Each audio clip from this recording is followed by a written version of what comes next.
The guy that taught Ollie and I business, one of the things that he taught, I think was very crucial to, as far as my mind getting wrapped around what I could accomplish in this life, and never being confused about the result that I was creating. Again, I think a lot of the frustration comes from people waking up every day and going out there and trying to create something that's not there. And so one of the things that this guy taught, and this was back again in the early 90s, back before Robert Kiyosaki ever wrote the book Rich Dad, Poor Dad, or the sequel to that book, Cash Flow Quadrant. But as far as income goes, there are two types of income. Two types of income. One being temporary, the other one being permanent. Temporary income is whatever it is you do to make money. If you stop doing that activity, your income stops. Now, I will tell you, Jim, as we grow up, that's how we're taught how to make money, right? Most of us are taught how to make money somewhere that falls under temporary income, self-driven income. And Robert Kiyosaki, a few years later, did write a book, Rich. How many of you guys have read the book Rich Dad, Poor Dad? It's a great book. But the sequel to that book is called Cash Flow Quadrant. In that book, Robert Kiyosaki confirms that, yes, there is only two types of income, but of those two types of income, there are four ways, Andrew, to make it honest and legally in the United States of America. And so that's where he came up with the now infamous ESBI quadrant, right? He said of the four ways of making money in our country, we've got employees, we've got self-employed, we've got business owners, and we've got investors. Two of the ways of making money fall under temporary, which again means what?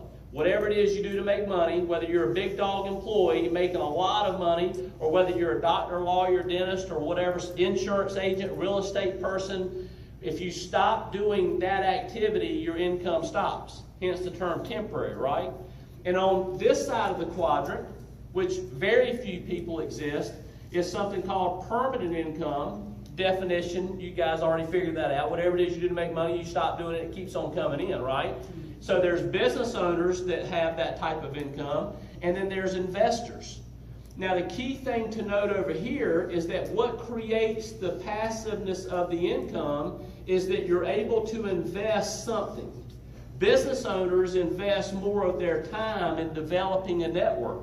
Investors invest more of their money, right? You guys know about that. We won't talk much about that today. But if I give you guys kind of a view now, kind of a 10,000-foot view of types of income, all of a sudden your mind, I'll tell you what my mind did. My mind said, wait a minute, here I am, I'm 25 years old, and I thought that to be successful, it wasn't types of income, I thought it was the amount of income you made. And so at 25 years of age in the golf industry, I was trying to work harder and harder and harder because, again, I was brought up, not that anybody ever really sat me down and said, this is exactly how to do it. It's just what I perceived. The people that are the most successful are the people that make the most what, Dan? Money. So in Whiten types of income I was taught, it was the amount of money. And then this guy that Ollie and I knew, he said, actually, the amount of money somebody makes, it's not an indicator of success at all. The amount of money somebody makes is an indicator of wealth. And there's a big difference between being wealthy and being successful. Wealthy meaning you have a whole lot of money. Successful meaning you still have some key parts to that process, right? And a lot of us like these key parts. Like we have our family, we have our health, we have some type of balance, you know. So there's a big difference between success versus wealthy. If you were to maybe close your eyes and think about the most wealthiest person you knew versus the most successful person, a lot of times they wouldn't be the same person. Okay, so I think a lot of times people are brought up to believe that in order to make it and be successful, they have to get in positions of making a lot of money. Now, do y'all think that there are some employees here in the greater Detroit area, people that work for somebody else? Do y'all think there are some employees that make a lot of money? Absolutely. Do y'all think there are some employees in the greater Detroit area, maybe car industry or whatever, that make over $500,000 a year being an employee? Okay, sure, absolutely. So can we make a lot of money being an employee? So employee is not a bad thing, right? You know, working for somebody else, we can get ourselves in a position we can make a lot of money. Self-employed, okay? Because a lot of times people that don't make a lot of money, they say, well, the reason I'm not making a lot of money is because I'm working for somebody else. So they jump out of the frying pan into the what? Into the fire. So they go open up their own self-employed business. They go buy a truck and a trailer and get a lawnmower and a couple weed eaters, and they go into business for themselves, you know, as a landscaper or something like that. You know, you do have insurance people. How many of you guys started off in the insurance business part-time? You know, you work full-time, okay, absolutely. So in both of these areas, now, do you think there's some self-employed people that make a lot of money? Yeah.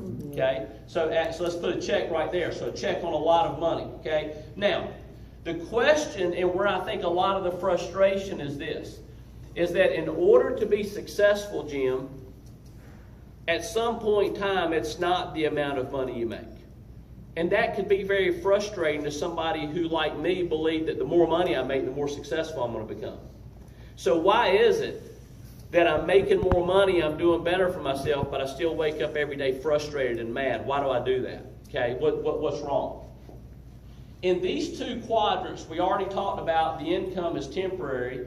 We talked about the nature of the income being self-driven. So in these two quadrants right here, in order to make a lot of money, Andrew Pappas, what do you have to give up? A lot of time.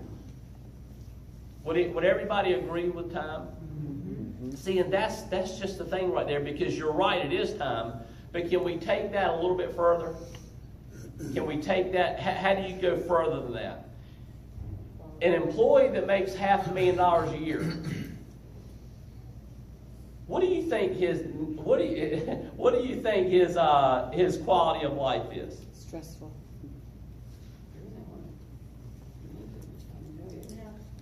I mean, guys, could you imagine that work environment where you make percentage-wise a lot more than most people, but knowing that at any point in time that could be taken away from you? You know? Doctors, lawyers, dentists, and people down here, a lot of them have a lot more school. They have a lot more investment into themselves.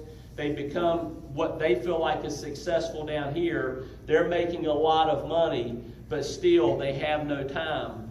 Because actually to make that type of money and your income be self-driven, if we're going to take it a little bit further than time, that next step up is it requires every waking hour we have. It requires our whole life.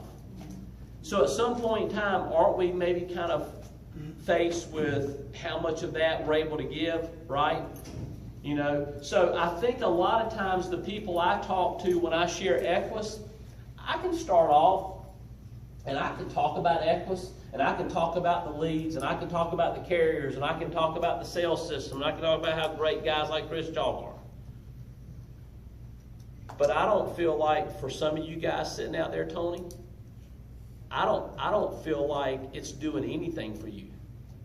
Because unless you understand what each of these quadrants produces, you'll never really know if you're in the quadrant, Val, that's going to actually produce the result you want. So can we all agree on this today? We're all mature enough and we're all businessmen and women enough where we're not like, guys, I'm not going to get an Equis tattoo. Okay? I don't care how much Andrew texts me on Andrew, I'm not getting one with you. Get one. Okay? And Andrew's probably going to get one. So take that in context, okay? I hope that we're all past the point in business. I hope that we've all gotten into the network marketing stuff enough. I hope we've all been with the insurance IMOs enough to realize that it's not the company that's going to make me successful, okay? I have to get in with a company that is doing things right, for sure. We're going to talk about Equis today. But more importantly than that, I've got to get myself in a position where I'm investing the time in the quadrant that's going to produce the result that I want. Because the result that I want, once I accomplish that result, it's going to allow me to do the things that I love. Is it also okay up here if I tell you that selling insurance isn't my favorite thing? Okay? I like selling insurance, But selling insurance to me is probably very little different than, if you look at a guy like Ray Kroc with McDonald's, although he's been dead and gone for a long time, DeLuca with Subway sandwiches, Monahan with Domino's Pizza. Me selling insurance is probably not a lot different than those guys being in a restaurant maybe making a pizza pie. Okay, I don't think we can characterize DeLuca with Subway as, that's the guy who makes subs all the time. Well, I'm sure he's made his share, okay? But what he also did, because if all he did was make subs in one location, he would have been in the S quadrant, wouldn't he? If all he did was make subs in one location, he would have been in the S quadrant. Therefore, he could have made a lot of money, but who would have always been making the subs? How many of you guys were also brought up to believe that self-employment and business ownership were the same thing? Anybody ever thought that? I remember the first time I ever saw that quadrant, that Kiyosaki quadrant, I went, wait a minute, self-employed business owner. Yeah, it's like, isn't that the same thing? Like self-employed? And what he describes in that book is that no, self-employed, people that are successful that make it being self-employed, they're not business owners. These people are actually owned by their business. So they're not business owners, they're owned by their business. Business owners, ironically enough, don't really own a business. They own a business what? They own a business system. And it's that business system, Chris Chalk, and you just kind of talked about it in a roundabout sort of way up here. You had to get in a position that allowed you to start in. You were in this quadrant doing great in sales, but you said if you're in a sword fight and you're the only guy fighting and you sit down, what happens, right? And so you got yourself in a position here where you started taking your sales system and you started branching out and you found other people that wanted to own and operate their own business, whether it was full-time or part-time, right? That's right. And so the transference of that system has allowed Chris Chalk to now go regional manager, and I would think be making quite a bit of override income and all the things that go along with it. But how awesome is it, Chris, when you woke up and you were just in the S quadrant? When you woke up every Monday, you were unemployed. That's right. So every Monday you woke up, it was showtime. Now, just qualifying regional manager, I'm sure that you're still doing S quadrant activities, but how awesome is it every Monday to wake up and realize that based on the network that you've been able to develop, there's a certain amount of passive income that's coming in because you've already established and stabilized those people in business where they're making money. Actually, some of them making more money than they're willing to give up. So how awesome is it to know that if you chose not to do something this week, you would still make some type of income? Amen. Do y'all realize the miracle in that? Nate Maddox, how you doing, man? Better. Come on up here real quick, man. You got to meet these people. They already told me the only reason we came was to meet Nate. Fine looking bunch. Good to see you, brother. Good flight. Made it. Good. One piece. Well, I've told them your name, and I've told them how awesome you are. Told them that they're going to be hearing your story today. So, man, just take a second, just welcome everybody. Yeah, glad everybody came.